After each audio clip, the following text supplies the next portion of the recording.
आइए हम प्रार्थना करेंगे। प्रभु, हम आपके वचन पर ध्यान करेंगे, हमसे बोला बात करें और आज का वचन तेरी तरफ से हो। इस वचन पर तेरी आशीष चाहते हैं, यीशु के नाम मांगते हैं, आमीन। आज का वचन हम देखेंगे प्रेरितों के काम उसका 4 अध्याय उसकी 12वीं आयत। और यहाँ पर इस तरह से लिखा है, किसी दूसरे के द्वारा उद्धार नहीं, क्योंकि स्वर्ग के नीचे मनुष्य और कोई दूसरा नाम नहीं दिया गया जिसके द्वारा हम उद्धार पा सकें। परमेश्वर अपने वचन के पढ़े और सुने जाने पर आशीष दे।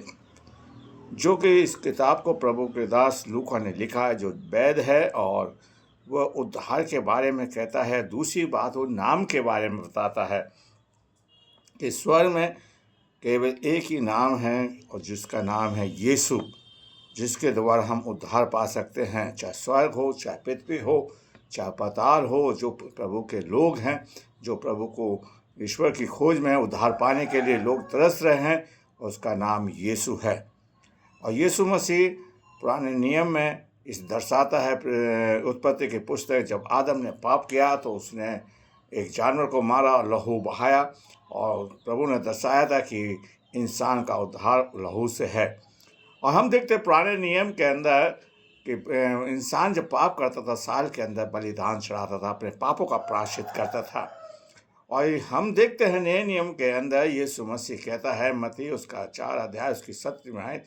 आप बार बार सोचते हो कि पादी साहब इस आयत को बार बार क्यों रिपीट करते हैं।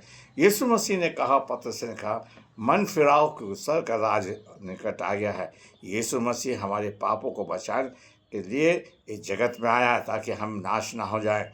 और प्रभु जी चाहते हैं कि हम, पौलुस लूका लिखता है कि केवल एक ही नाम है जो यीशु मसीह है। और यीशु मसीह ने खुद कहा कि मार्ग और सच्चाई सत्य मैं हूँ, मेरे द्वारा कोई पिता के पास नहीं जा सकता। अगर उद्धार चाहिए तो यीशु के पास आना चाहिए, यीशु को अपना उद्धार करता माने, क्योंकि यीशु मसीह आपके लिए, मेरे लिए, हमारे पाप के लिए मारा गया है, वो क्रूस पर चढ़ा है। अगर हम यशाया की पुस्तक उसका यशाया का 53 अध्याय को लिखा, वो हमारे पापों के कारण घायल किया गया और हमारी चंगाई के लिए उस पर ताड़ना पड़ी। प्यारे भाइयों बहनों, प्रभु ने हमारे पापों को उठा लिया। अगर हम यूहन्ना की पुस्तक उसका 1 अध्याय और उसकी 29वीं आयत को पढ़े तो यूहन्ना लिखता है, देखो जगत का मेमना सारे पापों को उठा ले जाता है। असली बात लूका लिखता है, सच में कहता है कि एक ही नाम है जिसके द्वारा हम उद्धार पाए हैं। यीशु मसीह ने अपने आप को बहुत कुछ कहा कि मैं इसलिए आया, मैं तुम्हें बहुतायत का जिंदगी दूँ, बहुतायत का जीवन दूँ, ताकि मैं और आप बचाए जाएं, मैं और आपके जीवन के अंदर पाप से हम मुक्ति पा लें।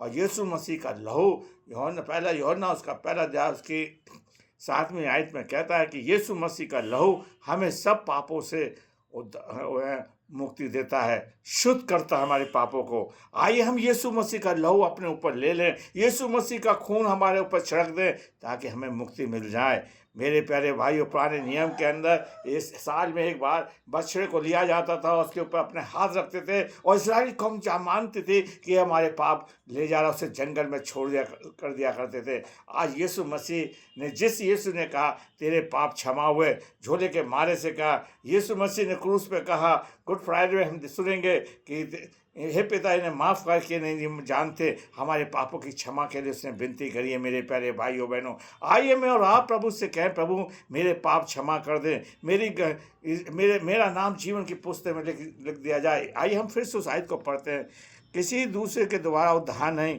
क्योंकि स्वर्ग के नीचे मनुष्य के बीच में दूसरा कोई नाम नहीं जिसके द्वारा हम उद्धार पा सके। और उद्धार पा देने वाला यीशु है मेरे प्यारे, मुक्ति देने वाला यीशु है। आइए हम यीशु मसीह से कहें, प्रभु जी मेरे पाप को क्षमा करें। इसलिए बाइबल को बताती है लूका उसका 15 अध्याय की 10वीं आयत के अंदर कि जब एक आत्मा मन फिराती है तो स्वर्ग का राज स्वर्ग के राज में बड़ा आनंद बनाया जाता है। हमारे लिए प्रभु खुश होता है जब हम अपने पापों का प्रायश्चित करते हैं और हम यीशु मसीह के पास आए। मेरे प्यारे भाइयों बहनों, आइए हम देखते हैं लूका यूहन्ना की पुस्तक उसका 8वां अध्याय की व्यभिचारी स्त्री को लेकर आते हैं और वो उसको लोग पथरवाह कर रहे हैं, उसे मारना चाहते हैं। और यीशु मसीह कहता है अगर किसी ने पाप नहीं किया तो इस पहला उस पर पत्थर मारे। प्रभु ने उसे बचा लिया। प्रभु आपको बचा सकता है। कोई याजक आपको नहीं बचा सकता, कोई शास्त्र आपको नहीं बचा सकता, कोई भी नहीं मेरे पैसे भाई यीशु मसीह को आपको पाप से मुक्ति दे सकता है। प्रभु करे आपके मेरे पाप क्षमा करें और हम यीशु को माने। प्रभु आपको आशीष दे। मेरे आपसे रिक्वेस्ट है, इस वचन को आप सुनने के बाद लाइक करिए, सब्सक्राइब करिए और शेयर करिए। प्रभु आपको आशीष दे। आइए हम आपके सबके लिए दुआ करेंगे। प्रभु आपको धन्यवाद देते हैं कि हमने तेरे वचन को सुना है, आप हमें बचाने के लिए, मुक्ति देने के लिए धरती पर आए। प्रभु जी आज कलीसिया के अंदर पिताजी बहुत से लोग बीमार हैं तो उनको चंगाई दे पिताजी। बहुत से लोग गले से पीड़ित हैं, बुखार से हैं, जो है कोल्ड से हैं पिता, उन सबको चंगाई दे प्रभु जी। सब बच्चों को बुद्धि ज्ञान देना, सबके रोजगार पर आशीष देना, बदलते मौसम देखभाल कर क्रीस यीशु नाम मांगते हैं, आमीन।